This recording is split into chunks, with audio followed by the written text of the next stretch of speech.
अगर किसी स्त्री महाराज अगर वास्तविक तौर पर अपने पति की सेवा करती है ना, तो देवता भी महाराज उसके सामने बालक बनने को तैयार हो जाते हैं। हाँ, परंतु आज महाराज हम अपनी इस समस्त धर्म को खोते हुए जा रहे हैं।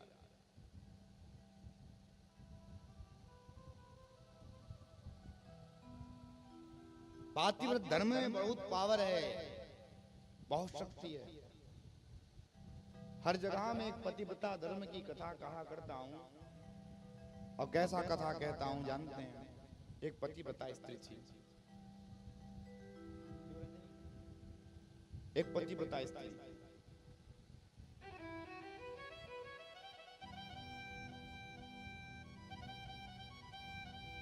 एक दिन की बात, उस पतिव्रता स्त्री ने ना, ठंडी का समय था और जाड़े के समय में एक खाट में ऐसी अपने आंगन पे बैठी थी, और आंगन पर बैठ करके महाराज सूपा समझते हैं, सूपा समझते हैं ना पीछे वाले, सूपा में चावल बीन रही, चावल बीन रही थी ना। अचानक से उसके पति महाराज कार्य करने को गए थे, थके थके आए हारे थे, उसी खाट पर बैठ करके महाराज अपने सिर को अपनी पत्नी की गोदी पर रखे और सो गए। उसी समय आंगन में ही पलना में उसका छोटा सा बालक सो रहा था। उठा हो और उठ करके पलना से कूद दिया। आंगन में एक अग्निकुंड था, क्योंकि जाड़े का समय था, उसी में अग्निकुंड में आग जला करके रखे थे, और बालक धीरे धीरे धीरे धीरे धीरे अग्निकुंड की ओर जाने लगा। वो स्त्री देख रही है, अगर मैं अपने बालक को ना उठाऊं, दौड़ करके ना पकड़ूं, तो किसमें कूद देगा? अग्निकुंड में कूद देगा। और यदि मैं यहां से उठूं तो मेरा पातिव्रत धर्म नष्ट हो जाएगा, क्योंकि यदि पति सो रहे हैं और उसको महाराज डिस्टर्ब किया जाए तो पातिव्रत धर्म नष्ट हो जाएगा। शास्त्र कहता है, कहो हर हर महादेव।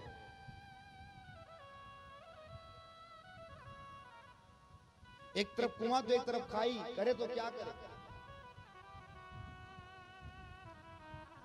लेकिन यदि पहले मैं यहां से उठूंगी, पुत्र को दौड़ूंगी लेने को, तो मेरा पहले पातिव्रत धर्म नष्ट हो जाएगा ना।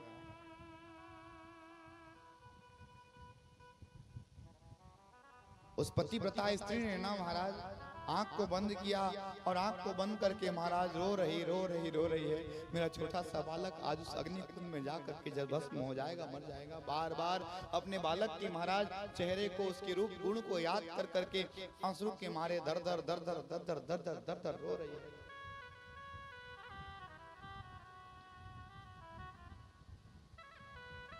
रोती रही, बार बार रोती रही। तभी जानते हैं, अचानक से उसके पति उठे और उठ करके चले गए। तो महाराज तुरंत झटाक से महाराज उठी और दौड़ लगाई। कहां पर? उस अग्निकुंड के पास में दौड़े दौड़े दौड़े दौड़े दौड़े जा रही है। जा करके देखा अग्नि की ज्वाला धधक रही है, महाराज धधक रही है, लेकिन महाराज उसी अग्नि की ज्वाला पर उसका बालक खेल रहा है। उस पत्नी के पातिव्रत धर्म के कारण उस अग्नि की ज्वलंत उस दाहकत्व समाप्त हो गई। ये पातिव्रत धर्म का प्रताप है।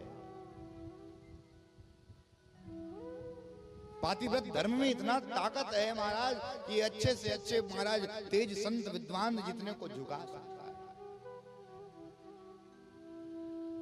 हाँ, उसी बात को आज माता पार्वती को आज ब्राह्मण की पत्नी महाराज आदेश देती, बिटिया पतिव्रता स्त्री को ना कभी भी महाराज परपुरुष के साथ वार्ता नहीं करना चाहिए। सुनो मां कि भर्ता देवो गुरुर्भर्ता धर्म तीर्थ व्रतानि च तस्सा तत्सर्वा सर्वं परित्यज्य पतिमेकं समर्पयेत्।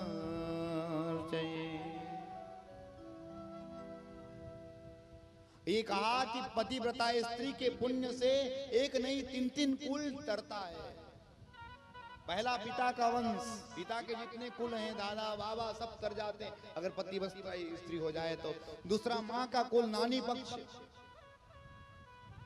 और तीसरा पति का वंश। ये सारे के सारे जितने पूर्वज हैं, जितने पितर हैं, सबके सब सुख को भोगते हैं।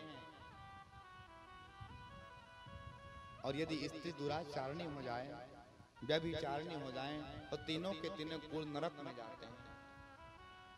फिर वहीं से पितृदोष लगता है। आपके पितर यदि आपसे संतुष्ट नहीं है तो पितृदोष है। और पितृदोष महाराज सबसे बड़ा दोष में से एक है।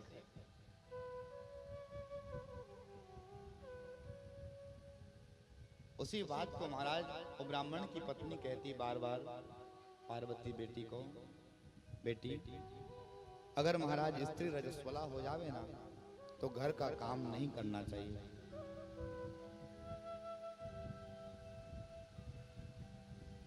याद रखिएगा इस बात का। स्त्री को पति की सेवा महाराज करने से ना सम्मान स्वतः ही प्राप्त हो जाता है।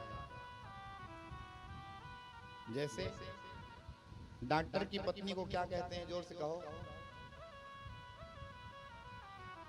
और डॉक्टर की पढ़ाई करी है का, लेकिन फिर भी सम्मान मिल रहा है क्या नहीं? पंडित जी की पत्नी को वो कथा पांच में जाती है का, फिर भी वो सम्मान। हाँ, सेठ की पत्नी को सेठाइन, जबकि चुपचाप घर में बैठी है। राजा की पत्नी को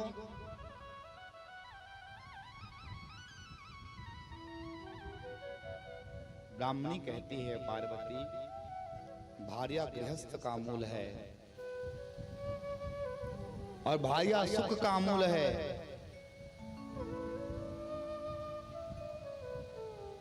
भार्या से ही सुख की प्राप्ति होती है। प्रणाम करूं जितनी माताएं बैठी हैं आप सबको, धन्य हैं आप। भार्या से ही संतान की प्राप्ति होती है। शास्त्र में इस बात का वर्णन करते हैं कि भार्या मूलम गृहस्थस्य, भार्या मूलम सुखस्य च, भार्या धर्म फलवाप्ते, भार्या संतान वृद्धये। और उसी घर को गृहस्थ आश्रम गृहस्थ कहा गया है जिस घर में पतिव्रता नारी होती हैं। हाँ, बिना पत्नी के कोई यज्ञ संभव नहीं है।